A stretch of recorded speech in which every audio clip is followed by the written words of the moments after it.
Assalamualaikum warahmatullahi wabarakatuh. Kali ini kita akan belajar mengenai bilangan kuantum. Oke, kita mulai ya. Nah, tujuan pembelajarannya itu kalian diharapkan mampu menentukan bilangan kuantum dengan benar. Nah, ini mengenai model atom mekanika kuantum. Oke. Nah, teori atom mekanika kuantum itu didasarkan pada beberapa tokoh. Ya, ini ada de Broglie, Heisenberg, kemudian ada Schrödinger. Nah, de Broglie ini menyatakan mengenai dualisme elektron. Maksudnya apa? Dualisme elektron ini, elektron itu dapat bersifat sebagai materi dan dapat bersifat sebagai gelombang. Kemudian Heisenberg mengenai teori ketidakpastian. Ketidakpastian ini maksudnya dia menyatakan bahwa momentum dan posisi dari suatu elektron itu tidak dapat diketahui secara pasti. Nah, gitu ya. Kemudian dari keduanya ini, Schrödinger kemudian merumuskan yang namanya persamaan gelombang elektron. Bagaimana teorinya? Kita lihat selanjutnya. Nah, teori atom mekanika kuantum, ya tadi ya, Erwin Schrödinger ini menyatakan bahwa posisi elektron di dalam suatu atom itu tidak dapat ditentukan secara pasti, tapi hanya dapat ditentukan kebolehjadian ditemukannya suatu elektron. Kebolehjadian itu apa? Kebolehjadian itu suatu peluang atau kemungkinan dapat ditemukannya elektron, gitu ya. Jadi posisi elektronnya itu tidak dapat ditentukan secara pasti di mana letaknya, tapi ditentukan kebolehjadian atau peluang suatu elektron. Nah, ruang di mana terdapat kebolehjadian yang tinggi untuk menemukan elektron itu disebut dengan orbital. Kemarin kita sudah bahas ya sebentar. Jadi orbital itu merupakan tempat atau ruang di mana elektron itu kemungkinan besar ditemukan. Kalau menurut teori Bohr kemarin itu kan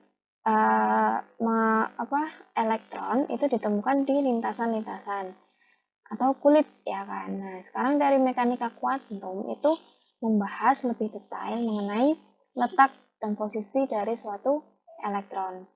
Di mana kulit masih ada subkulit, kemudian di subkulit terdapat orbital, dan yang terakhir ada elektron.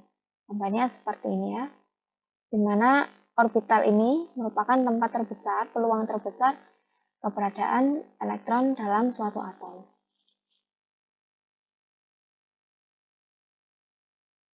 Nah, kita bahas langsung bilangan kuantum. Bilangan kuantum ini merupakan bilangan yang menyatakan tempat kedudukan elektron.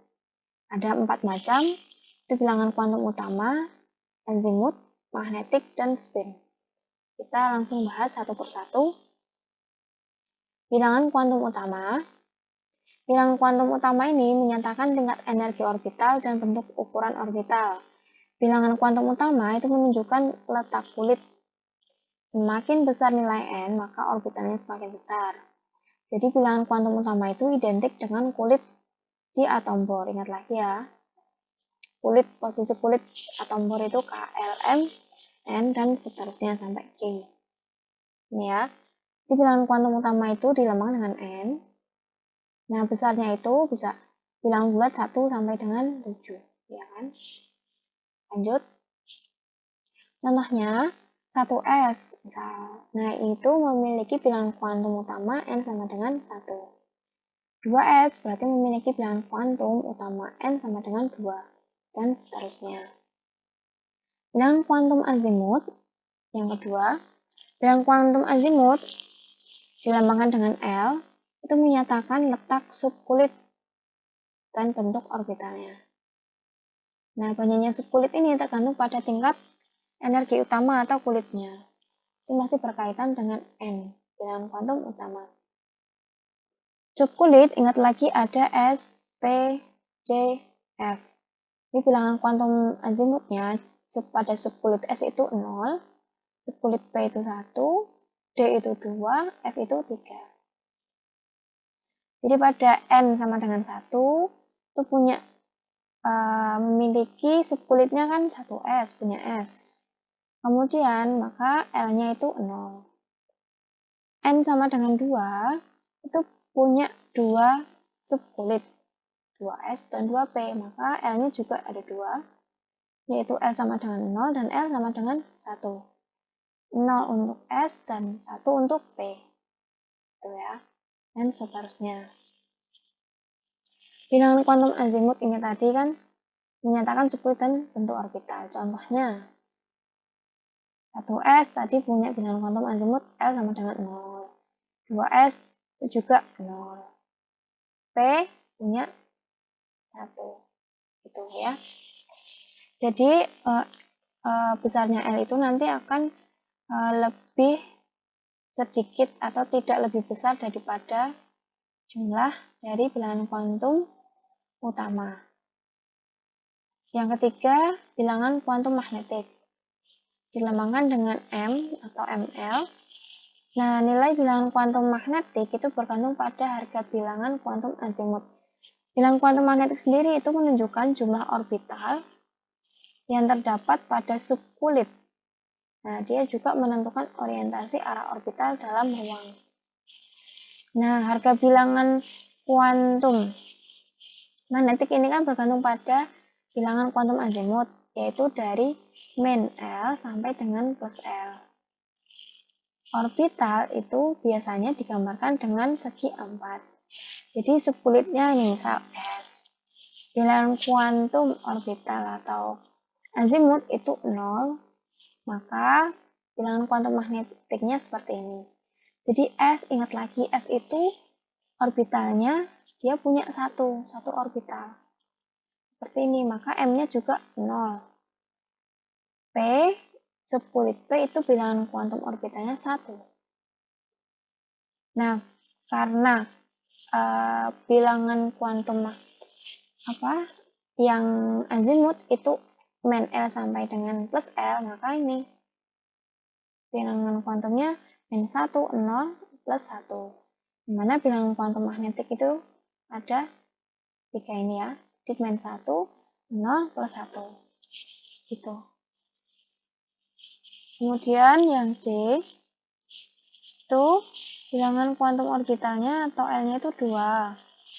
Nah, M-nya itu ditentukan dari L-nya, karena L-nya itu 2, maka bilangan kuantum magnetiknya dari min 2 sampai plus 2, berarti min 2, min 1, 0, plus 1. Tuh. Ini ya. Jadi bilangan kuantum magnetik di orbital S itu M-nya sama dengan 0, karena orbitalnya 1. Orbital P ada 3 orbital kan. M-nya ada 3 juga. Dari min 1, 0, plus 1. Orbital D ada 5. Jadi dari min 2, min 1, 0, plus 1, dan plus 2. Dan yang terakhir, bilangan kuantum spin. Bilangan kuantum spin ini menyatakan arah rotasi elektron dalam orbital. Nah, bilangan kuantum spin ini ada harga S plus setengah dan min setengah. Plus setengah itu dia searah jarum jam ke atas. Min setengah itu dia berlawanan arah jarum jam ke bawah.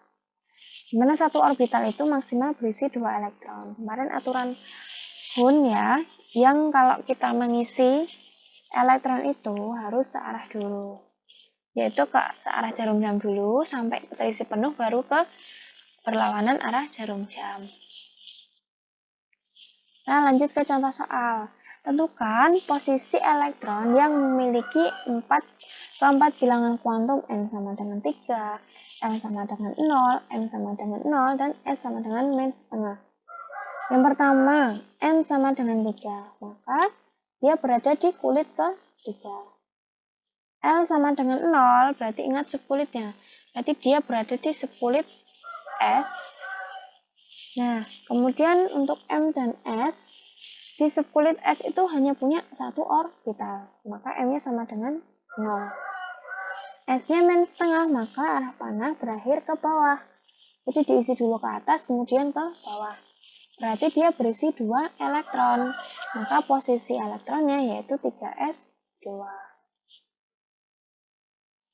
Contoh yang kedua, Tentukan posisi elektron yang punya bilangan kuantum N itu 2, L1, M setengah, dan S plus setengah. N2 berarti dia ada di kulit ke-2. Kemudian L1 berarti dia ada di subkulit P. Subkulit P punya 3 orbital. Maka M-nya sama dengan -1, 0, plus 1. Kemudian untuk menentukan ada di mana itu kita lihat S-nya. S-nya di -, berarti plus setengah berarti dia berakhir ke atas. Tapi diisi 1, 2, 3 seperti ini. Maka ada 3 elektron yang mengisi, maka posisinya elektron itu ada di 2p3. Contoh yang terakhir, tentukan keempat bilangan kuantum elektron yang punya posisi 3p5.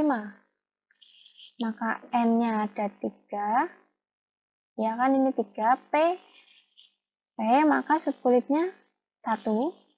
Untuk menentukan M dan S, lihat orbitalnya dibikin dulu, karena P maka ada 3 orbital. Kemudian elektronnya berjumlah 5, maka diisi 1, 2, 3, kemudian turun 4, 5. Maka M-nya ada di tengah. Kan -1, 0, 1. Berarti M-nya 0, S-nya ke bawah berarti setengah. Itu caranya untuk menentukan bilangan kuantum. Nah, sekian materi hari ini. Apabila ada pertanyaan, silahkan ditanyakan nanti di forum diskusi. Nah, kita juga nanti akan berdiskusi mengenai latihan-latihan soal. Terima kasih sudah menyaksikan. Semoga mudah untuk dipahamkan, mudah untuk diterima. Bila ada salah kata, mohon maaf. Wassalamualaikum warahmatullahi wabarakatuh.